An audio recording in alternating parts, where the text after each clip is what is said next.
Os caminhos do poder. Noam Chomsky. Capítulo 1. Linguagem e pensamento. A primeira revolução cognitiva. 1. Linguagem e pensamento. Algumas reflexões sobre temas veneráveis. O estudo da linguagem e da mente remonta à antiguidade clássica, à Grécia e à Índia clássica na era pré-cristã. Frequentemente tem-se considerado, durante este milênio, que essas duas investigações guardam alguma relação íntima. A linguagem tem sido descrita, algumas vezes, como sendo o espelho da mente. Assim, o estudo da linguagem deveria fornecer uma visão única a respeito do pensamento humano. Essa convergência, que tem sido repetida ao longo dos séculos, ocorreu novamente há aproximadamente 40 anos, nas origens do que é comumente chamado a revolução cognitiva. Usarei o termo com a certeza de que você ouvirá outras referências a respeito desse termo revolução cognitiva, expressando algum ceticismo. Na minha opinião, aquilo não foi exatamente uma revolução. De qualquer forma, não importando a maneira como a consideramos, ocorreu uma mudança importante de perspectiva. Passou-se do estudo de comportamento e seus produtos, textos, etc., aos processos internos que subjazem às atitudes das pessoas e sua origem em seus dons biológicos naturais humanos.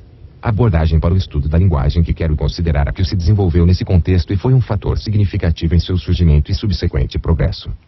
A primeira revolução cognitiva. Muito dessa mesma convergência aconteceu no século XVII, a qual podemos denominar a primeira revolução cognitiva, e talvez a única verdadeira. Era parte da revolução científica geral daquele período, Revolução de Galileu, como é, de vez em quando, chamada. Há características interessantes em comum entre a revolução cognitiva contemporânea e a sua predecessora. A semelhança não foi valorizada de início, e é ainda dificilmente conhecida completamente, porque a história foi amplamente esquecida. Os trabalhos acadêmicos existentes eram enganadores, ou pior do que isso, e mesmo textos básicos não estavam disponíveis ou eram considerados sem interesse. Em minha opinião, o tópico merece atenção não somente por razões de antiguidade. Minha visão pessoal é de que temos muito o que aprender com a história antiga e de que tem havido até alguma regressão no período moderno. Mais tarde, voltarei a esse tema. Um elemento de similaridade é um estímulo para a imaginação científica fornecido por máquinas complexas. Hoje em dia, isso quer dizer computadores. Nos séculos 17 e 18 significava os autômatos que estavam sendo construídos por artesãos habilidosos, um espanto para todos. Tanto antes como agora, as conquistas aparentes desses artefatos levantam uma pergunta um tanto óbvia: os seres humanos são simplesmente máquinas mais complexas? Este é um tópico de debate intenso atualmente, e era assim também no período antigo. Estava no âmago da filosofia cartesiana, mas é válido lembrar que a distinção entre ciência e filosofia não existia naquela época. Uma grande parte da filosofia era o que chamamos ciência. A ciência cartesiana surgiu, em parte, da confusão sobre a diferença, se aqui existe alguma, entre humanos e máquinas. As questões foram muito além da curiosidade sobre a natureza humana e o mundo físico, atingindo a imortalidade da alma, as verdades imutáveis da religião estabelecida e assim por diante, não assuntos triviais. Em segundo plano estava a filosofia mecânica, a ideia de que o mundo é uma máquina complexa que poderia, a princípio, ser construída por um exímio artesão. O princípio básico foi extraído do simples senso comum. Para interagir, dois objetos devem estar em contato direto. Para continuar o programa de mecanização da visão mundial, foi necessário libertar a ciência de paixões, antagonismos, imagens solidificadas neoescolásticas e outras teorias ou práticas místicas. Mostrar que conhecimentos mecânicos bastavam. Esse esforço avançou consideravelmente com a física e a fisiologia de Descartes, consideradas por ele o coração de sua realização.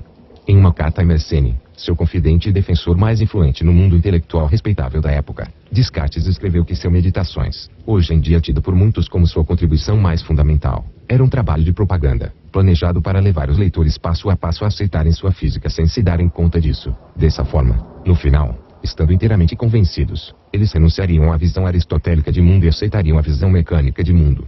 Nesse contexto, a questão dos limites de autômatos não fracassaria em se tornar proeminente. Os cartesianos sustentaram a visão mecânica de mundo estendida ao mundo orgânico e inorgânico à parte dos seres humanos, mas incluindo uma parcela substancial de sua fisiologia e psicologia. Todavia, os humanos transcendem as fronteiras de qualquer máquina possível, sendo, portanto, fundamentalmente diferentes dos animais. Estes, sim, meros autômatos, diferentes dos relógios somente em complexidade. Por mais complicado que um mecanismo possa ser, os cartesianos sustentaram que aspectos cruciais do que os humanos pensam e fazem estão além da sua liberdade de ação, principalmente atitudes voluntárias. Regule uma máquina de uma certa forma em uma situação externa determinada e ela será compelida a atuar de uma maneira determinada, desconsiderados os elementos do acaso. Mas sob circunstâncias comparáveis, o humano é somente incitado e inclinado a fazê-lo. As pessoas podem se inclinar a fazer o que elas estão inclinadas a fazer, seu comportamento pode ser previsível e um cálculo prático de motivação pode ser possível. Mas em teorias de comportamento sempre vai faltar um ponto crucial. A pessoa poderia ter escolhido agir de outra maneira. Nessa análise, as propriedades da linguagem tiveram um papel central. Para Descartes e seus seguidores, especialmente Gerald de Courdemoy, a habilidade para utilizar a linguagem de um modo normal é um critério para a posse da mente, por estar além dos limites de qualquer mecanismo possível. Foram planejados procedimentos experimentais que poderiam ser usados para determinar se algum objeto que se pareça conosco é, na verdade, uma máquina complicada ou se, realmente, tem uma mente como a nossa. Os testes estavam tipicamente relacionados com o que eu chamei de aspecto criativo do uso da linguagem, uma característica normal da utilização diária. O fato de que é claramente inovadora, direcionada, mas não determinada, pelo estado interno ou condições externas, apropriada às circunstâncias, mas desmotivada, evocando pensamentos que o ouvinte pode ter expressado da mesma maneira. Se um objeto passa por todos os testes que podemos planejar para que se determine se ele manifesta todas essas características, seria razoável atribuir-lhe uma mente como a nossa, argumentavam os cartesianos. Observe que essa essência normal.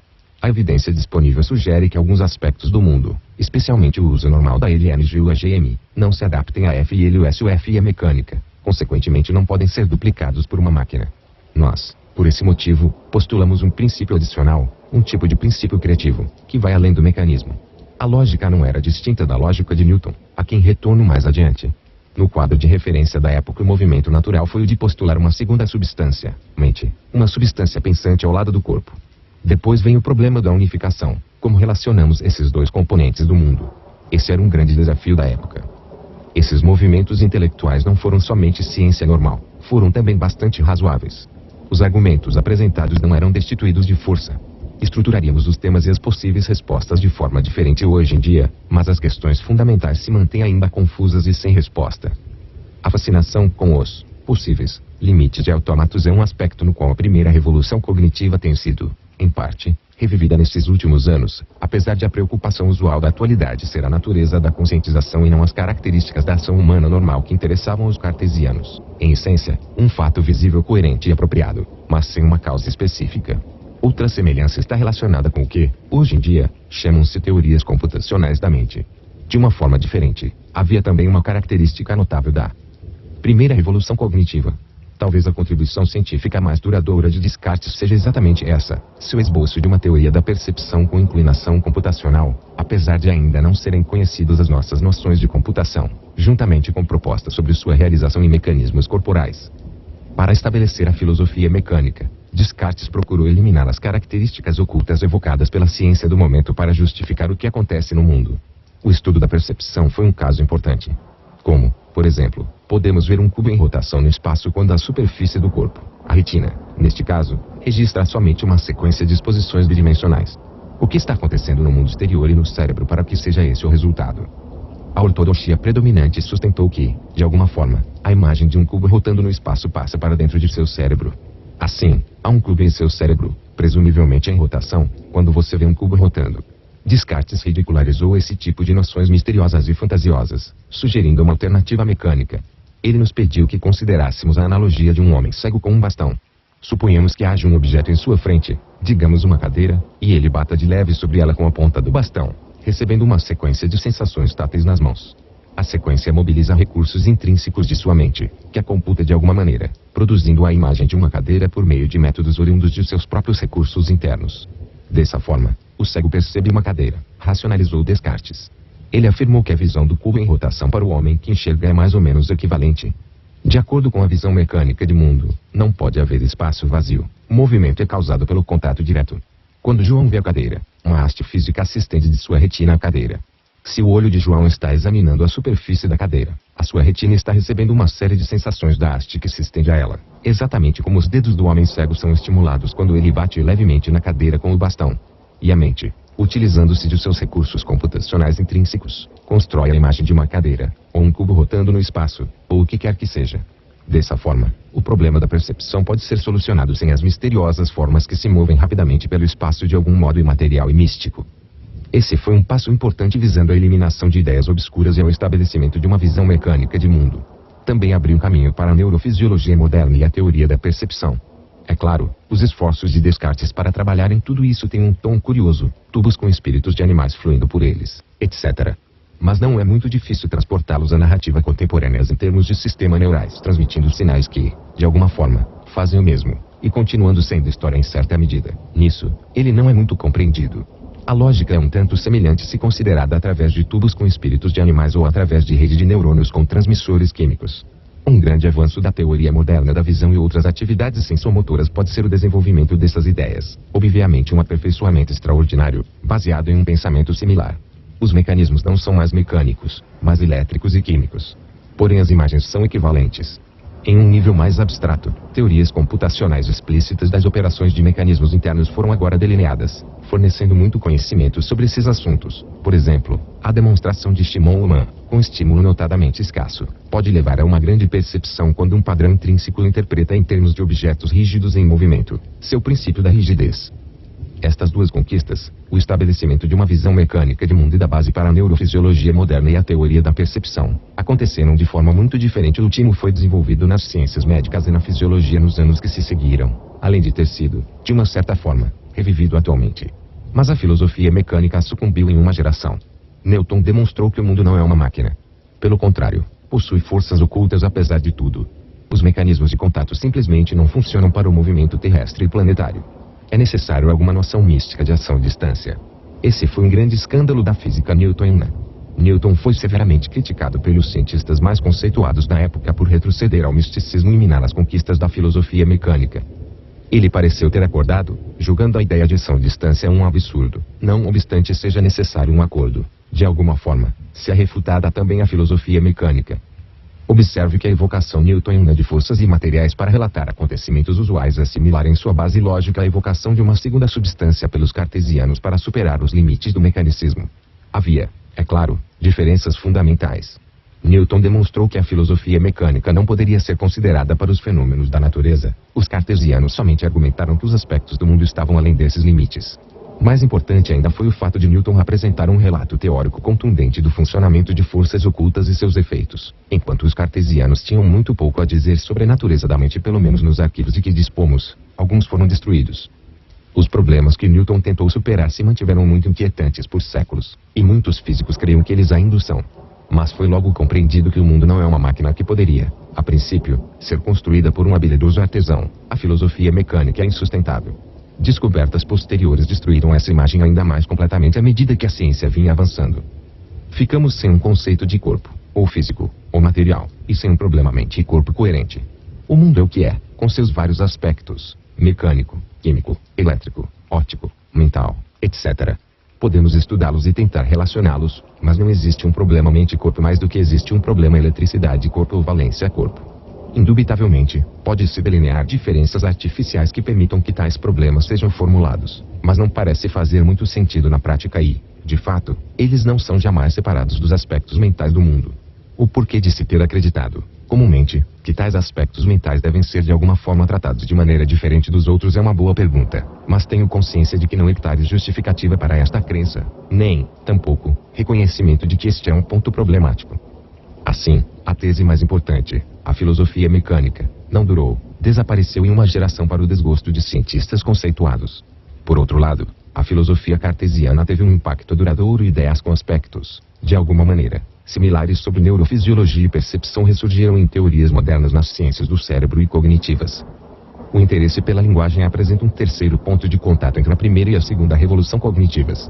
O estudo da linguagem foi fortemente estimulado pelo pensamento cartesiano e levou a um consenso sobre o trabalho produtivo que, em um mundo racional, teria fornecido muito dos fundamentos da linguística moderna se não tivesse sido esquecido. Esse trabalho compunha-se de duas partes, gramática particular e gramática racional, também chamada gramática universal ou, às vezes, gramática filosófica, uma expressão transcrita para a terminologia moderna como gramática científica. Essas noções não significavam exatamente a mesma coisa, mas podemos desconsiderar as diferenças. A gramática racional era o estudo de casos individuais, francês, alemão, etc. Por volta da metade do século XVII estavam sendo estudados os vernáculos, tendo sido feitas descobertas interessantes a respeito do francês, especialmente a regra de Vargelas, que foi o centro das investigações durante muitos anos. A primeira explicação para ela foi dada pelos linguistas e lógicos de Port Royal em 1660, em termos e conceitos de sentido, referência e indexadores muito próximos de seu sentido contemporâneo. Muitos influenciados pelos cartesianos, basearam suas conjecturas também em tradições anteriores que ainda se mantinham vivas. Esses mesmos investigadores também formularam as primeiras noções claras de estrutura de frase, juntamente com algo similar às transformações gramaticais no sentido moderno. Eles também desenvolveram uma teoria parcial de relações de inferência envolvendo relações, entre outros progressos. No caso da linguagem, essas contribuições modernas iniciais eram pouco conhecidas, mesmo para os eruditos, até o momento em que foram redescobertas durante a segunda revolução cognitiva depois que foram desenvolvidas, independentemente, ideias similares. O último herdeiro mais proeminente dessa tradição antes de ela ser posta de lado pelos comportamentistas e estruturalistas atuais foi o linguista dinamarquês Otto Jespersen, que afirmou, há 75 anos, que o objetivo fundamental da linguística era descobrir a noção de estrutura das sentenças que cada falante internalizou, possibilitando que ele produza e entenda expressões livres que são tipicamente novas ao falante e ao ouvinte ou ainda a história da linguagem, um acontecimento regular da vida diária. Uma noção de estrutura específica é o ponto principal da gramática particular, no sentido da tradição. Esta noção de estrutura na mente do falante encontra seu caminho nela sem nenhuma instrução. Não haveria maneira de ensiná-la a ninguém, mesmo que soubéssemos o que ela é. Os pais com certeza não o sabem e os linguistas têm uma compreensão somente limitada disso, que é um problema complicado, estudado só recentemente além da superfície de fenômenos. A noção de estrutura cresce de algum modo na mente, fornecendo os meios para sua utilização infinita e para a habilidade de formar e compreender expressões livres. A questão nos traz a um problema muito mais difícil de estudo da linguagem: descobrir a base, na mente humana, para essa notável conquista. O interesse no problema leva ao estudo da gramática universal. Na teoria de gramática universal pode ser pensada para a sintaxe, acreditava Jespersen, mas não para a morfologia, que varia, de maneiras previstas, conforme a língua. Suas ideias parecem basicamente corretas, mas fizeram pouco sentido dentro das suposições dos comportamentistas ou estruturalistas da época de Jespersen. Elas foram esquecidas, ou pior, rejeitadas com muito escárnio e pouca compreensão, até que uma nova compreensão tornou possível redescobrir algo semelhante e, mesmo mais tarde, descobrir que entraram na valiosa tradição. Faz sentido, penso eu, rever o que aconteceu na década de 1950 como uma convergência entre ideias que têm um sabor tradicional, mas que foram esquecidas por muito tempo, e a nova compreensão que tornou possível abordar, pelo menos, algumas das questões tradicionais de uma forma mais séria do que antes. Previamente, problemas fundamentais poderiam ser propostos, conquanto obscuramente, mas era impossível fazer muito com eles. A essência da ideia sobre linguagem, tomando emprestada a formulação de Wilhelm von Boole do início do século XVIII, é que a linguagem envolve o uso infinito de meios finitos, algo que pareceu paradoxal. Os meios devem ser finitos porque o cérebro é finito. Mas a utilização desses meios é infinita, sem limites. Sempre se pode dizer algo novo e a disposição das expressões da qual a utilização normal é formulada é astronômica. Vai muito além de qualquer possibilidade de armazenagem, e é ilimitada a princípio, o que torna impossível a armazenagem. Esses são aspectos óbvios da linguagem comum e sua utilização, apesar do fato de que não estava clara a forma de controlá-los. A nova compreensão estava relacionada a processos computacionais, algumas vezes chamados processos gerativos. Essas ideias foram enormemente esclarecidas pelas ciências formais. Aproximadamente na metade do século XX, o conceito de uso infinito de meios finitos estava muito bem compreendido, pelo menos em um de seus aspectos. E a parte central dos fundamentos da matemática levou a descobertas surpreendentes sobre decisão, complexidade e verdade matemática, e fundamenta a teoria dos computadores. As ideias estavam implícitas desde os tempos da geometria euclidiana e da lógica clássica, mas somente no fim do século XIX e início do século XX é que elas foram realmente esclarecidas e enriquecidas. Na década de 1950, com certeza, elas poderiam ser facilmente aplicadas aos problemas tradicionais de linguagem que antes pareciam paradoxais e que podiam ser só vagamente formulados, não realmente tratados. Isso tornou possível retornar a algumas das ideias tradicionais ou, mais precisamente, reinventá-las, considerando-se que, infelizmente, tudo havia sido esquecido, e assumir o controle do trabalho que constitui muito do estudo contemporâneo de linguagem. Nesses termos, a noção de estrutura na mente é um procedimento gerador, um objeto finito que caracteriza uma disposição infinita de expressões livres, cada uma delas uma estrutura mental com uma certa forma e significação. A gramática particular torna-se, então, o estudo desses procedimentos geradores para o inglês, o húngaro, o ardiri, o sueli, etc. A gramática racional ou universal é o estudo da base inata para o crescimento desses sistemas na mente quando contrapostos com dados de experiência dispersos, limitados e ambíguos. Tais dados estão longe de determinar uma ou outra linguagem sem restrições iniciais rígidas e restritas.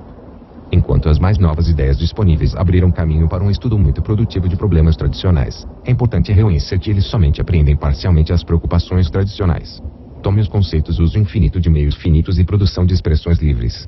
Um procedimento gerador incorporado na mente-cérebro pode fornecer os meios para este uso infinito, mas isso nos deixa ainda distantes daquilo que os investigadores tradicionais tentavam entender. Em última análise, o aspecto criativo do uso da linguagem é algo como o sentido cartesiano. Colocando de forma distinta, os insights das ciências formais nos permitem identificar e investigar somente uma de duas ideias muito diferentes que estão combinadas em formulações tradicionais: o alcance infinito de meios finitos, atualmente um ponto de investigação, e o que quer que penetre na utilização normal dos objetos que se encontram dentro do alcance infinito, ainda é um mistério. A distinção é crucial. É basicamente a diferença entre um sistema cognitivo que armazena uma série infinita de informação em uma mente-cérebro finitos, além de sistemas que aumentam aquela informação para cumprir as várias ações de nossas vidas. E a distinção entre conhecimento e ação, entre competência e desempenho, em uma utilização técnica padrão. O problema é geral, não restrito ao estudo da linguagem. As ciências cognitiva e biológica descobriram muito sobre a visão e o controle motor, mas essas descobertas estão limitadas aos mecanismos. Ninguém sequer pensa em perguntar por que uma pessoa observa um pôr do sol ou apanha uma banana e como tais decisões são tomadas. Ocorre o mesmo com a linguagem. Uma gramática moderna geradora procura determinar os mecanismos que fundamentam o fato de que a sentença que estou agora propondo tem a forma e o significado que tem, mas nada tem a acrescentar sobre como eu a escolho e por quê. Ainda há um outro aspecto no qual a revolução cognitiva contemporânea é similar à sua predecessora na importância atribuída à estrutura inata. Aqui as ideias são de uma origem muito mais antiga, identificável já nos tempos de Platão que, admiravelmente, argumentou que o conhecimento das pessoas não pode ser o resultado da experiência. Elas devem ter um conhecimento a priori.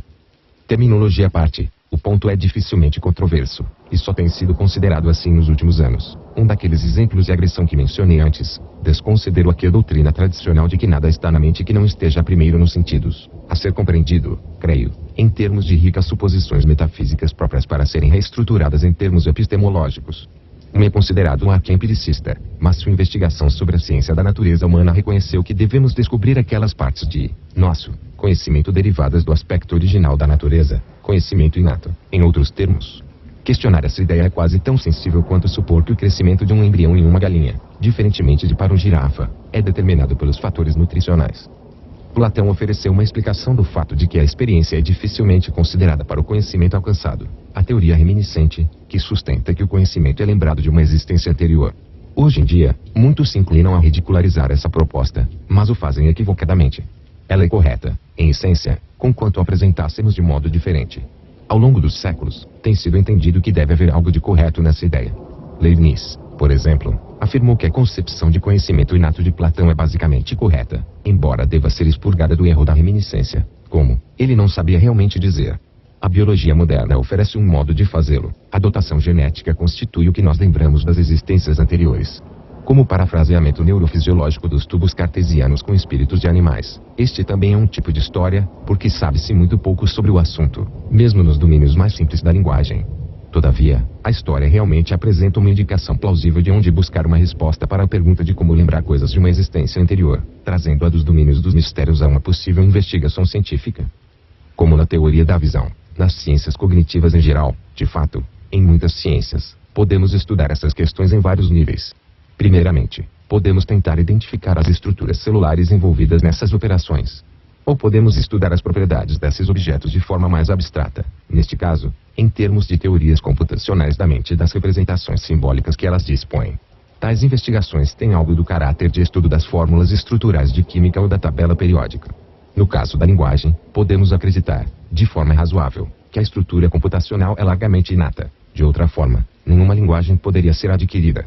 Uma conjectura razoável é a da origem. Há somente um procedimento computacional permanente que fundamenta todas as linguagens e compreendemos o suficiente para sermos capazes de descobrir alguns de seus prováveis procedimentos. Esses têm sido importantes tópicos de pesquisa durante os últimos 40 anos. A partir da década de 50 e, particularmente, nos últimos 15 anos, quando surgiram novas teorias, linguagens de uma gama tipológica muito ampla estiveram sob análise intensiva. Surpreendentemente, novas propriedades foram descobertas e, algumas vezes, explicações completamente plausíveis para elas. Conhece-se muitíssimo mais sobre a linguagem como resultado desse trabalho, e algumas das questões mais importantes na agenda atual de pesquisa não poderiam ter sido formuladas ou sequer imaginadas há alguns anos. A segunda revolução cognitiva,